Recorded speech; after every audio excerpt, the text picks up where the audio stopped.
3, 2, 1. Audio Jungle. Audio Jungle.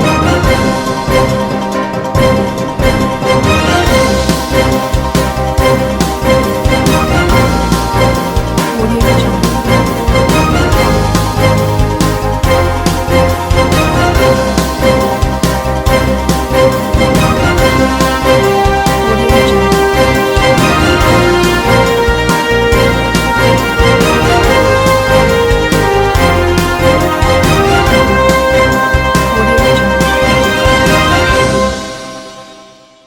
नमस्कार, मैं हूं नरेश राघानी और आप देख रहे हैं हॉराइजन न्यूज। राजस्थान सरकार के जल संसाधन मंत्री एवं अजमेर जिला प्रभारी महेंद्रजीत सिंह मालवीय पहुंचे सर्किट हाउस। 2 घंटे के प्रवास में की जन सुनवाई, प्रशासन से लिया फीडबैक, कांग्रेसी कार्यकर्ताओं से की बातचीत। राजस्थान सरकार के जल संसाधन मंत्री एवं अजमेर के प्रभारी मंत्री महेंद्रजीत सिंह मालवीय गुरुवार सुबह पाली और सिरोही जाते वक्त अजमेर में रुके। सर्किट हाउस पहुंचने पर निवर्तमान कांग्रेस शहर अध्यक्ष विजय जैन, निवर्तमान कांग्रेस देहात अध्यक्ष भूपेंद्र सिंह राठौड़, पूर्व विधायक व मंत्री नसीम अख्तर इंसाफ सहित अन्य कांग्रेस जनों ने माल्यार्पण कर उनका स्वागत और अभिनंदन किया। सर्किट हाउस में अजमेर जिला प्रशासन और पुलिस प्रशासन के नुमाइंदों से प्रभारी मंत्री ने फीडबैक लिया और 2 घंटे के प्रवास के दौरान प्रभारी मंत्री ने जन सुनवाई के साथ साथ कांग्रेस के पदाधिकारी और कार्यकर्ताओं से बातचीत भी की। वहीं सरकार की विभिन्न योजनाओं के धरातल पर क्रियान्वयन के लिए चर्चा करते हुए कार्यकर्ताओं से बातचीत भी की। वहीं सरकार की विभिन्न योजनाओं के धरातल पर क्रियान्वयन के लिए चर्चा की। मीडिया से बात करते हुए मंत्री महेंद्रजीत सिंह मालवीय ने कहा कि उन्होंने जिला कलेक्टर और पुलिस अधीक्षक से बात की है कि प्रशासन गांवों के संग अभियान की तरह प्रशासन शहरों के संग अभियान को भी सफल बनाने के लिए अतिरिक्त प्रयास करें। लोगों के कई काम जो शिविरों में नहीं हो पाए, मार्च तक आयोजित होने वाले उन शिविरों में उन कामों को गति देते हुए पूरा कराने के निर्देश दिए गए। किस तरह की जन सुनवाई हुई क्या?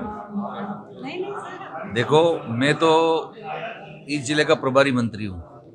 यहाँ होके मैं पाली जा रहा हूँ और पाली से सिरोही जा रहा हूँ, लेकिन 2 घंटे रुक के सबसे मिल के जाऊँ इस हिसाब से मैं यहाँ पे रुका हूँ। और काफ़ी हमारे कार्यकर्ता, माननीय विधायक जी, हमारे जिला अध्यक्ष जी सभी यहाँ पे मिले हैं। अभी मैंने कलेक्टर साहब, एसपी साहब से भी बात की है। इनके साथ में एक बैठक करें और जो 80 वार्ड है, इन 80 वार्डों में किन वार्डों के अंदर पट्टे वगैरह नहीं बटे, जिस गरीब को पट्टा देना था, इसका हक था पट्टा लेना, लेकिन अभी भी कोई कमी रह गई है, इस कमी को समय रहते हुए दूर करें। और कलेक्टर साहब ने कहा कि मार्च तक हमको इसका अभी तक काम करने का प्रदेश लेवल का राज्य सरकार का आदेश है, तो ये काम करेंगे। और आवश्यकता पड़ेगी तो अभी विधानसभा चल रही है, क्योंकि इसलिए मैं अभी बैठक नहीं ले सकता। जैसे ही विधानसभा खत्म होगी तमाम अधिकारियों की बैठक लेकर जितना भी समस्या का समाधान हो सकता है, निराकरण हो सकता है, विधायक जी को साथ में लेकर, हमारे अन्य जनप्रतिनिधि, इन सबको साथ में लेकर हम पूरा करेंगे। नगर निगम की काफी शिकायत है सर। मैंने वही तो कलेक्टर साहब से अभी बात की मैंने कि आप तुरंत इन लोगों को बुला के बात करो, जनप्रतिनिधि से भी चर्चा करो, विभाग से भी चर्चा करो कि शिकायतें क्यों आ रही। जब ग्रामीण इलाका में 55,000 पट्टे बढ़ सकते हैं तो शहर में क्यों नहीं बढ़ रहे हैं? बड़ा मुद्दा है ये, और इसको हम ठीक करेंगे। सर, एक अजमेर में बंदरों का भी आतंक है, शिकायतें। मैंने अभी प्रशासन से बात की है और वन विभाग से भी बात करेंगे कि अगर बंदर तो एक जानवर है, अगर किसी को काट खाया और उसको ध्यान नहीं रखा तो बड़ा नुकसान हो सकता है। तो उसके लिए भी हम उनको पकड़ेंगे, कहीं ले जाके कहीं रखेंगे, इस तरह की व्यवस्था हम करेंगे। सर, जन सुनवाई 3 बजे थी, 12 बजे स्टार्ट कर दिया। नहीं, जन सुनवाई आप लोग पेपर में लिख दो, इसका मतलब क्या हुआ? ऑफिशियल नहीं, मैंने अपनी 3 बजे कोई नहीं, मैं तो यहाँ से पाली जा रहा हूँ, पाली से सिरोही जा रहा हूँ। मुझे तो यहाँ रुकना था, मैं रुक के सबसे मिल के बात करके जाऊँ, इसलिए मैं रुका हूँ। शहर में एडीएम के अलावा एडीए भी है जो पट्टे जारी करता है, लेकिन सिवाय कुछ चंद फ्री होल्ड पट्टों के जारी नहीं हो पाया। दूसरा एक बाधा साहब ये है कि जिनके पट्टे बैंक में रहन है, लोन लिया हुआ है, उनको पट्टे जारी करने का मामला राज्य सरकार पर रखा हुआ है, वहाँ से कोई मार्गदर्शन नहीं आ रहा है। इसके चक्कर में आधा शहर जो बैंक में गिरवी है वो अपना फ्री होल्ड नहीं ले पा रहा है। एक साथ समस्या ये है, इसके बारे में देखना, ये टेक्निकल मामला है। उस व्यक्ति को आवश्यकता पड़ी तभी तो उसने रहन रखा, ठीक है ना। अब उसका निराकरण राज्य सरकार स्तर पर भी कलेक्टर साहब से मेरी बात हुई है कि राज्य सरकार से मार्गदर्शन मांग रहे हैं। मार्गदर्शन में जो भी होगा उसका निराकरण करेंगे। इस दौरान अजमेर के आमजन व जनप्रतिनिधियों ने अजमेर के विभिन्न इलाकों में व्याप्त समस्याओं से मंत्री मालवीय को अवगत करवाया। वरिष्ठ नागरिक कल्याण बोर्ड के हाल ही में उपाध्यक्ष बने राजेश टंडन ने अजमेर शहर में लाल मुंह के बंदरों के आतंक की जानकारी देकर इस आतंक से छुटकारा दिलाने की मांग की। मैं ये जो अजमेर शहर इस वक्त बंदरों के आतंक से त्रस्त है। 25-30 लोगों को तो बंदर काट चुके हैं जो अस्पताल में, और अस्पताल में इसका कोई रेबीज जैसा टीका नहीं है। और दूसरा, शहरी क्षेत्र में तो वो कह देते हैं कि नगर निगम का काम है, और दूसरे क्षेत्र में ये कह देते हैं कि साहब ये ग्रामीण में पंचायतों का, पैराफेरी विलेजों में। तो मैं आज मुख्यमंत्री जी प्रभारी से तय कराने आया हूँ कि अगर ये किसी का भी क्षेत्र का काम हो तो आप वन विभाग से कह दीजिए, वन विभाग इसको तय करे, क्योंकि बंदर वन विभाग के अधीन में आते हैं। और अगर शहर का है तो वही आप जैसे बड़लिया है, ग्राम नारेली है, आपका वैशाली से ऊपर का भाग है, इतने बंदर हैं। ये कोई जयपुर से कोई बहुत जैसी सूचना है अपुष्ट समाचारों से कि जयपुर से ट्रक भर भर के वहाँ से बंदर यहाँ छोड़ गए हैं। इन बंदरों ने इतना आतंक मचा रखा है, किसी की गाड़ियाँ। और अभी क्या है कि मैं शहर में कई जगह देख के आया, ये गैस पाइपलाइन जो बिछी है ना, उनको पकड़ के बंदर ऊपर चढ़ जाते हैं। तो उस बंदरों के आतंक से मुक्ति दिलाने के लिए शहरवासियों को मैं आज माननीय मंत्री जी को कहने आया हूँ कि वन विभाग को भी फ़ोन कराऊंगा कि वन विभाग की टीमें आएँ और आकर के इस अजमेर शहर को बंदरों के आतंक से मुक्ति दिलाएं। वहीं पूर्व सेवादल संगठक व पार्षद शैलेंद्र अग्रवाल ने अजमेर नगर निगम में व्याप्त भ्रष्टाचार की जांच कराने की मांग की। नगर निगम अजमेर में व्याप्त भ्रष्टाचार के खिलाफ आज यहाँ के प्रभारी मंत्री आदरणीय महेंद्र सिंह जी मालवीय को मैंने ज्ञापन दिया। पूर्व में भी इस संबंध में यहाँ के प्रभारी मंत्रियों को और कई उच्चाधिकारियों को ज्ञापन दिया है। हालात ये है कि नगर निगम अजमेर में नगर निगम के कुछ जनप्रतिनिधियों, अधिकारियों, कर्मचारियों और उच्च राजनीतिक वरदस्त प्राप्त भूमाफियाओं के मिलीभगत से शहर में पिछले काफ़ी समय से अवैध निर्माण, अतिक्रमण और नगर निगम की ज़मीन पर कब्जा करके अवैध निर्माण की कार्रवाई हो रही है। और जो व्यक्ति लीगली रूप से नक्शा पास कराकर काम करना चाहता है, उसका नक्शा पास करके अधिकारियों द्वारा दिया नहीं जाता है। और जो नगर निगम के अधिकारियों की सेवा कर देता है, शिष्टाचार या भ्रष्टाचार जो भी कहिए वो कर देता है, तो उसको अवैध निर्माण करने की पूरी तरह से छूट दी जाती है। और हालात ये हैं कि नगर निगम में ऐसे अवैध निर्माण और अतिक्रमण के खिलाफ कोई शिकायत की जाती है तो इनके हौसले इतने बुलंद अधिकारियों के भ्रष्टाचार की वजह से कि उस शिकायती पत्रों को ही दबा देते हैं। और जब आरटीआई के तहत उनकी शिकायतों पर की गई कार्रवाई की जानकारी मांगी जाती है तो उसकी आरटीआई में भी कोई जवाब नहीं दिया जाता है। तो इस संबंध में आज माननीय मंत्री महोदय को मैंने ज्ञापन दिया है, सारे जो उनके कारनामे उसके बारे में अवगत कराया है। साथ ही नगर निगम में जो वर्षों से भ्रष्ट अधिकारी जमे हुए हैं उनका यहाँ से स्थानांतरण कराने की भी मंत्री महोदय से मांग की है। यहाँ मंत्री महोदय ने इस संबंध में उचित कार्रवाई करने का आश्वासन दिया है। वार्ड 57 के पार्षद रणजीत सिंह ने मंत्री मालवीय को अवगत कराया कि उनके वार्ड में पेयजल पाइपलाइन डालने का काम होना है, लेकिन वहां सड़क निर्माण कार्य सैंक्शन हो चुका है। इसलिए दोनों विभागों में तालमेल बिठाने के निर्देश देकर पहले पानी की पाइपलाइन डलवा दी जाए ताकि सड़क बनने के बाद फिर से खुदाई ना करनी पड़े। आज राजस्थान सरकार के अजमेर के प्रभारी मंत्री माननीय महेंद्रजीत सिंह जी मालवीय आए थे। उनको मैं मेरे वार्ड की जो कि पानी की पाइपलाइन के लिए मैंने पूर्व में मेरे अभियंताओं को सूचित किया कि मेरे यहाँ पे पाइपलाइन डाली जाए। कुछ तो पाइपलाइन ऐसी फूटी हुई है जो कि रोज़ उसको रिपेयर करनी पड़ती है, जिससे हज़ारों गैलन पानी निकलता है।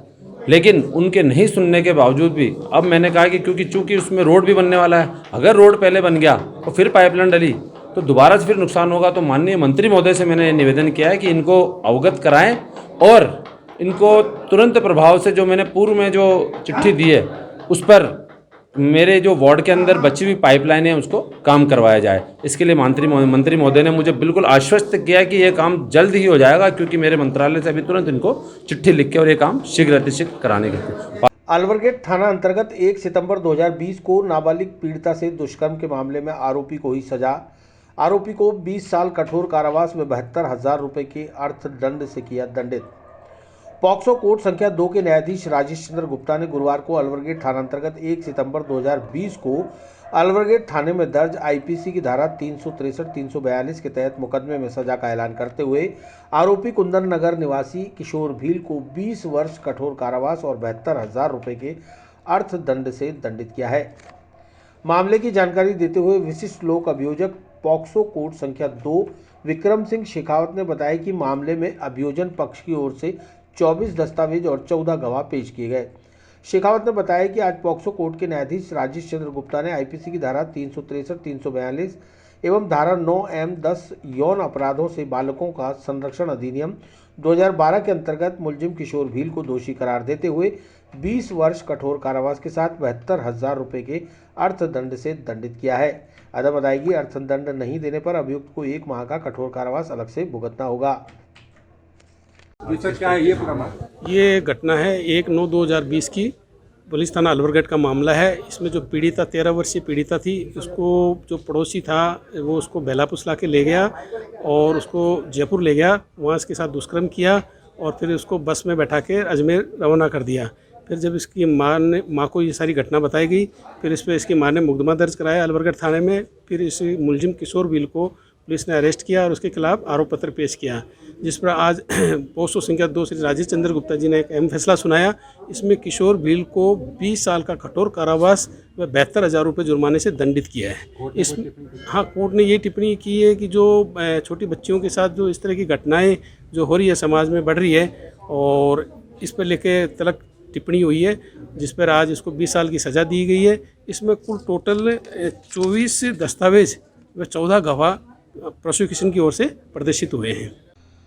नगर निगम में भाजपा बोर्ड के 1 साल पूरे होने पर स्मारिका का विमोचन। मेयर ब्रिजलता हाड़ा और डिप्टी मेयर नीरज जैन ने गिनाई 1 साल की उपलब्धियां। गुरुवार को अजमेर नगर निगम परिसर स्थित मेयर कक्ष में पत्रकारों के समक्ष महापौर ब्रिजलता हाड़ा और उप महापौर नीरज जैन द्वारा भारतीय जनता पार्टी के निगम बोर्ड के 1 वर्ष पूरे होने पर उपलब्धियों का बखान करने के साथ ही 1 साल में कराए गए कार्यों के लेखे जोखे को संजोए हुए छपवाई गई स्मारिका का विमोचन भी किया गया। इस मौके पर नगर निगम आयुक्त देवेंद्र कुमार, उपायुक्त नीतू यादव भी मौजूद रहे।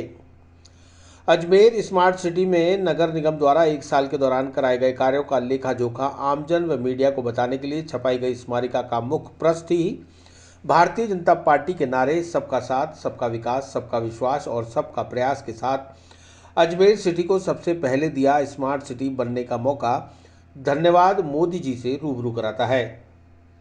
इसके बाद अंदर पूरे साल भर में कराई गई विकास कार्यों की गाथा बताई गई है। आइए बारी बारी से सुनते हैं नगर निगम महापौर ब्रिजलता हाड़ा और उप महापौर नीरज जैन द्वारा बताई गई विकास की गाथा को।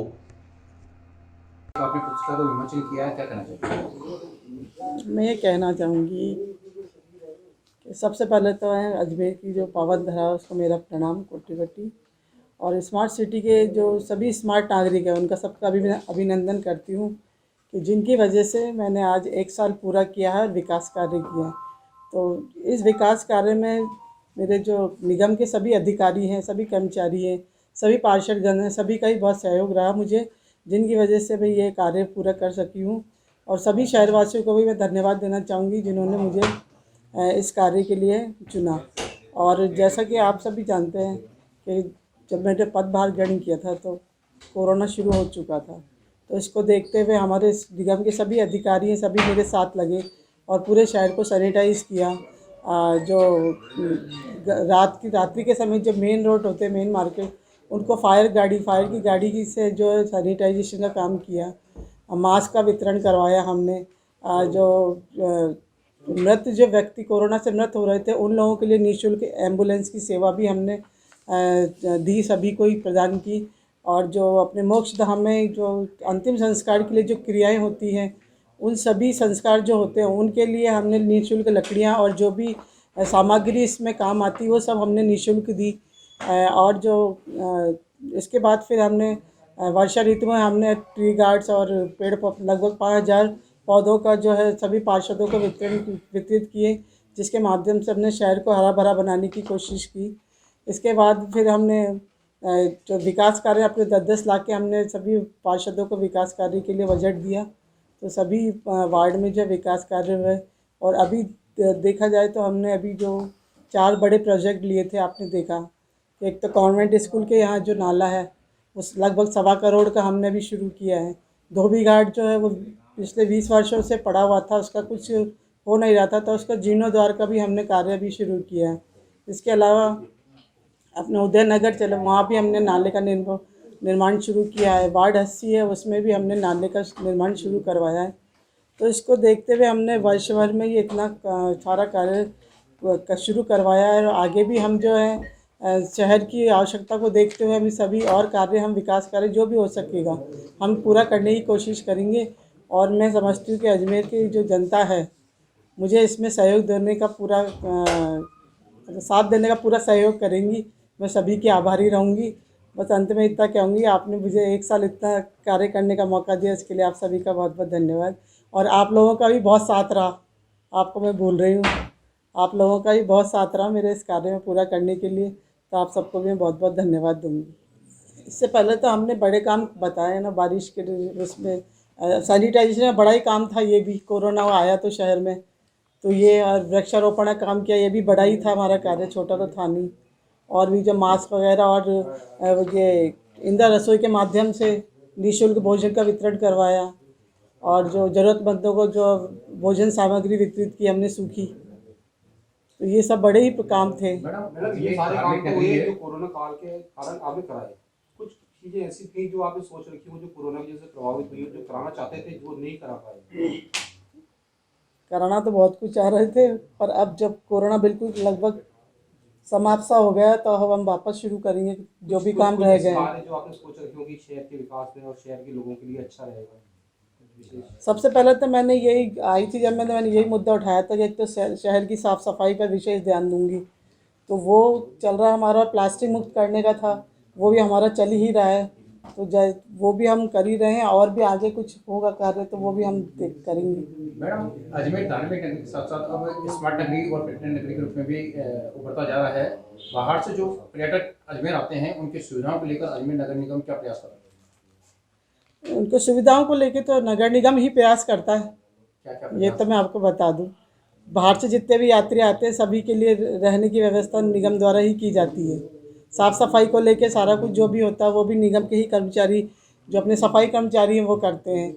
सैनिटाइजेशन का लेकर देख लो आप, जो भी कार्य है वो सब निगम ही करता है। तो निगम पे ही सारा भार रहता है, बाहर से जो भी नागरिक आते हैं उनकी वो करने के लिए पूरी देखभाल और उनकी पूरी सुरक्षा करने के लिए है। अधिक सुविधाएं जनता को दी जा रही है, क्या कहना चाहेंगे? एक साल पूरा हुआ। देखिए, अभी हमारे महापौर महोदय ने आप सबको संबोधित करते हुए बताया कि नगर निगम ने पिछले 1 वर्ष में जो काम किए, मैं पहले भी कह चुका कि उपलब्धियां अनेक हैं, वर्ष एक है, और आगामी 4 साल की योजना भी नगर निगम के अधिकारियों ने, हमारे कर्मचारियों ने, हमारी महापौर महोदय ने बनाई है। और निश्चित रूप से हम कोशिश करेंगे जो सोचा है वो करके दिखाया, और अभी तक जो हमने कहा वो किया भी है। निश्चित रूप से ये सब संभव हो पाया अजमेर की स्मार्ट जनता के कारण से, नगर निगम के अधिकारियों और कर्मचारियों के कारण से, और हमारे पार्षदों के कारण से, जिन्होंने चाहे कोरोना काल में, कोविड महामारी में कंधे से कंधा मिलाकर महापौर महोदय के साथ अजमेर की जनता की सेवा की, उनकी समस्या का निराकरण करने का प्रयास किया, अपने क्षेत्र का विकास करने का प्रयास किया, और विकास की जो भागीरथी और बहाने का काम जो महापौर महोदय ने किया। स्मार्ट सिटी में कई ऐसे काम जो कि आपको अब निकल कर अब पूरे शहर में दिखना शुरू हुए हैं, अभी तक वो दिखाई नहीं देते थे, 1 साल में वो काम होना शुरू हुए हैं।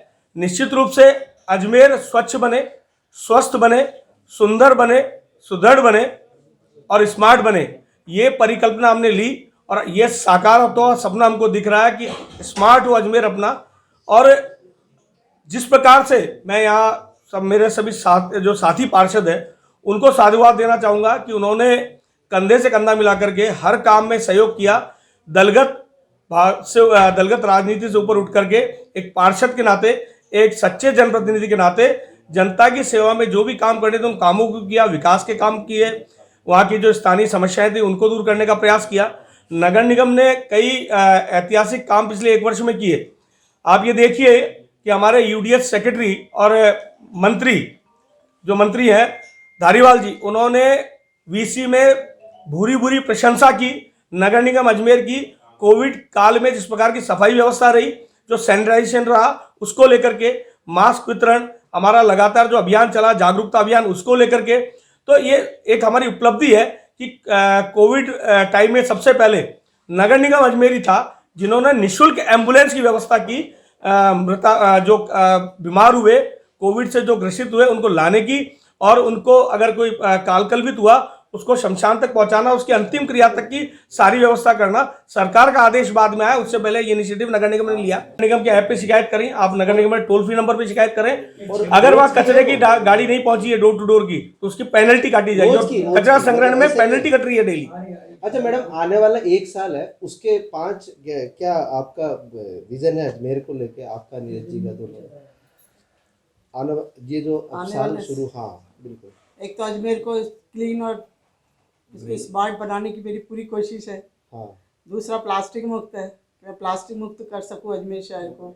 तीसरा अतिक्रमण मुक्त है, उसको मैं कर सकूं, पूरी कोशिश कर रही हूँ। वो तो मैं वैसे भी फिलहाल तो 3 महीने लेकिन आप कोशिश तो कर रहे हैं मैडम। आपके पीछे चल जाओ, आप पुरानी मंडी में एक बार पैदल जाओ, जो सबसे ज्यादा महिलाएं जाती है उधर। हाँ जाती है। देखिए पार्किंग बन गई और फिर भी गाड़ियां वहीं खड़ी है, मतलब महिलाएं निकल ही नहीं। और इन सब चीजों के कारण ईव और बहुत सारी दूसरी ऐसी चीजें भी होती।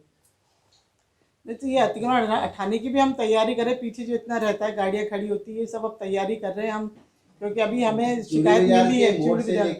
नया बाजार तक जो अपना ड्रेनेज नाला बना हुआ है, उस नाले को तोड़ के वहाँ पर कब्जे कर लिए गए। इस बारे में आप 3 बार शिकायत हो चुकी है, उसके जवाब पत्र में एक सफाई इंस्पेक्टर ने भी अभी हाल ही में एसआई ने शिकायत दी को लिखित में शिकायत दी है लोगों ने। उसके ऊपर नाले के ऊपर ना कवर कर दिया गया पूरा और अतिक्रमण की दुकानें बना दी गई है। आज तक कोई कार्रवाई। मैडम ये एसआई ने भी आपकी ये रिपोर्ट दी है कम से कम 2 बार। तो ऐसा है तो हम कार्रवाई करेंगे तुरंत। आप चुड़िया के इस मोड़ से लेके फिर नया पार्किंग। हाँ। मुझे लगता है, मैं इतना ही कहूँगा कि जो प्रशासनिक तरीके से जो प्रोसेस है उसको कंप्लीट करके आप जो कह रहे हैं, अभी आप यहाँ मत कहलवाइए। वो कार्रवाई होगी तो आपको सुबह जब आपको पता लगता तो आप कहते हैं कैसे हो गया, कब हो गया। जब दुकानें टूटी तो आप लोग पहुँच नहीं पाए थे, उससे पहले वहाँ काम हो गया था। तो आपकी जो समस्या उसका समाधान भी जल्दी, समस्या का समाधान भी जल्दी होगा। शिकायत करना, उस प्रोसेस को पूरा करना, क्योंकि देखिए यहाँ ऐसा नहीं कि एक शिकायत आई तुरंत कार्रवाई, पहले उसको जांचना परखना, क्या कमी है, क्या ठीक करना है, वो करने का प्रयास करते हैं। अमित भाई मेरी बात पूरी हो जाए, बिल्कुल मेरी बात पूरी हो जाए। मैं एक बात कह रहा हूँ कि माननीय मेयर साहब ने कहा कि मेरी कोशिश है। अब उस मंतव्य को समझिए, वादे अक्सर टूट जाते हैं, कोशिशें हमेशा कामयाब होती हैं और ये कोशिश हम लगातार जारी रखेंगे और कामयाब होकर के दिखाएंगे। और जिस शिकायत की आप बात कर रहे हैं, कमिश्नर साहब यहाँ बैठे, मेयर साहब बैठे, मुझे नहीं कहना चाहिए, मेरे से दोनों सुपीरियर हैं और क्या निर्णय करने वाले हैं वो तो हो जाएगा और उसमें जो भी कार्रवाई होनी है हो जाएगी, होगी तो आपको सबसे पहले पता लगेगा। Thank you. एबीवीपी ने फूका तमिलनाडु के मुख्यमंत्री स्टालिन का पुतला, मिशनरी स्कूलों द्वारा धर्म परिवर्तन के लिए दबाव बनाने के लगाए आरोप। गुरुवार को अखिल भारतीय विद्यार्थी परिषद के छात्रों द्वारा सम्राट पृथ्वीराज चौहान राजकीय महाविद्यालय के बाहर तमिलनाडु के मुख्यमंत्री स्टालिन का पुतला जलाकर विरोध प्रदर्शित किया गया। अखिल भारतीय विद्यार्थी परिषद के महानगर मंत्री विकास गौरा व महानगर सह मंत्री रुद्र प्रताप सिंह ने बताया कि तमिलनाडु में मिशनरी स्कूलों द्वारा हिंदू छात्र छात्राओं पर धर्म परिवर्तन के लिए दबाव बनाया जा रहा है। इसी के चलते एक छात्रा लावण्या ने धर्म परिवर्तन के दबाव से आहत होकर खुदकुशी का प्रयास किया। इसलिए आज लावण्या को न्याय दिलाने के लिए एबीवीपी के कार्यकर्ता तमिलनाडु सरकार के खिलाफ विरोध प्रदर्शित कर रहे हैं। यदि लावण्या को न्याय नहीं मिला तो अखिल भारतीय विद्यार्थी परिषद के देश भर से अनेकों कार्यकर्ता तमिलनाडु पहुंचकर सरकार के खिलाफ विरोध प्रदर्शन करेंगे।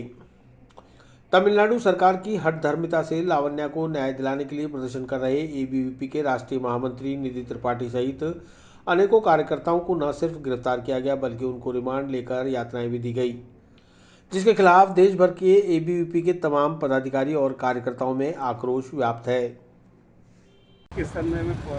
आज हमने जो तमिलनाडु के अंदर जो लावण्या को ईसाई मिशनरियों द्वारा धर्म परिवर्तन के लिए दबाव बनाया गया और उसने लास्ट में सुसाइड से परिवर्तन के उसे प्रेशर में आके उसने सुसाइड अटेम्प्ट किया, इसके विरोध में एबीवीपी ने लावण्या को न्याय दिलाने के लिए स्टालिन सरकार का पुतला फूका और सरकार से ये मांग करती है कि लावण्या को जल्द से जल्द न्याय दे। वहाँ हमारे एबीपी के कार्यकर्ता जब लावण्या को न्याय दिलाने के लिए प्रोटेस्ट कर रहे थे तो वहाँ हमारे राष्ट्रीय महामंत्री निधि त्रिपाठी सहित कई कार्यकर्ताओं को गिरफ्तार किया गया और उनको सरकार के दबाव में रिमांड में भेजा गया।